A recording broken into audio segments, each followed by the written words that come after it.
Welcome back, students of class 10. So today we are going to start the section in this chapter 5 that deals with response and coordination in plants.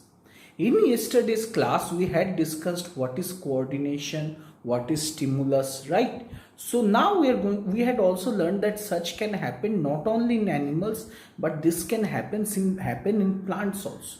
So today we are going to discuss some of the basic movements that we see in case of plants. One of the first coordination is the movement or the continuous movement we see in plants.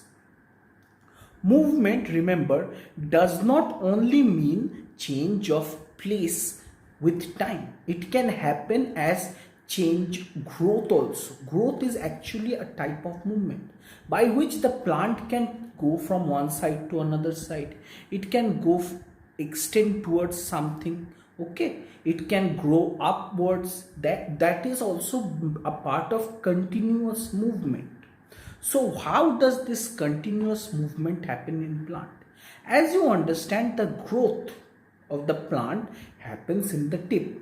We had learned about this, right? We had learned about apical meristem in class 9. So in the apical meristem, the growth of apical meristem causes the plant to grow. But when the growth of apical meristem is happening, it does not happen equally on all the sides. One side of the apical meristem grows more than the other side. What this causes? This effect of this is more pronounced in plants that are climbers or creepers. जो plant होते हैं ना, कुछ plant होते हैं जो किसी को पकड़ के ऐसे पकड़ के बड़े होते हैं, like pea, right? In those plants the growing tip is called the tendril. और उसमें ये चीज सबसे ज्यादा दिखाई देता है कि कैसे मेरिस्टेमेटिक टिश्यू का जो आपका जो एकदम टॉप वाला जो मेरिस्टेमेटिक है, एपिकल मेरिस्टेम, वहां पे एक साइड का ग्रोथ ज्यादा होता है, on the other side the growth is less. The structures that help these creepers to grow are called tendrils. You have seen those spring-like structures on the top of a plant, right? That growing part is called a tendril. This tendril, what happens is when it goes to an object, the meristematic tissue that is away from the object grows faster. Why? The tissue that is close to the object goes slower. मतलब अगर कोई एक चीज है तो उसके पास में उसके जो एकदम बगल में जो मेरिस्टेमेटिक टिश्यू है वो थोड़ा स्लो ग्रो करता है, और जो उसका बाहर वाला मेरिस्टेमेटिक टिश्यू है वो बहुत फास्ट करता है. तो ऐसे करने से क्या होगा? द टिप और the tendril gradually bends around that object. वो उस ऑब्जेक्ट के चारों ओर ऐसे बेंड कर लेता है और उसको चारों ओर से पकड़ के ऐसे जकड़ लेता है. It forms a spring like structure around that axis और around that host, right? So this is one example how continuous movement happens in plant. Another movement that happens is the quick response, or the responses that happen very fast. Such responses are extremely rare in case of plant. You do not see a plant respond very quickly to an environmental stimulus, except for one plant which is called the Mimosa pudica. In the plant called Mimosa pudica, if you touch the leaves, immediately the leaves close just like this.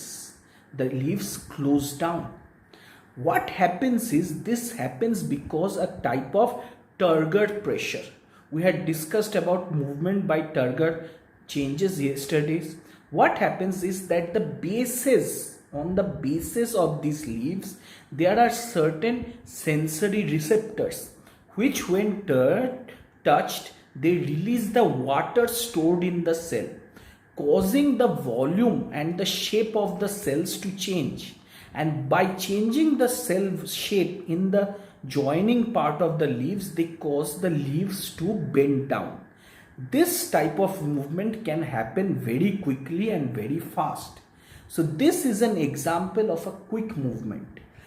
This video that you're seeing here is an example of how fast this can happen.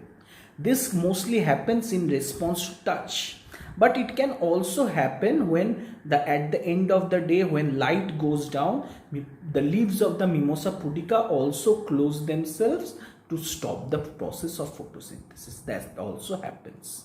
This sort of movements that do not happen towards or away from a stimulus are called nastic movement. Nastic movements are those movements whose direction is not towards or away from the stimulus. Okay, ये stimulus के और नहीं ले जा रहा है पत्ते को, या स्टिमुलस से दूर भी नहीं भगा लेके जा रहा है प्लांट को. ऐसे मूवमेंट्स को कहा जाता है nastic movement. Another such example of a nastic movement is the stomatal opening and closing of the leaves. We know that the leaves has certain pores called stomatas. They are covered on both sides by the guard cells. The guard cells can also move by turgor pressure, causing the stomatal pore to close or to open to allow the transpiration through plants. Read these three things very carefully, and if you have any questions, feel free to ask below. Next day we are going to start a very interesting topic about plant movement, that is trophic movement. Okay, thanks.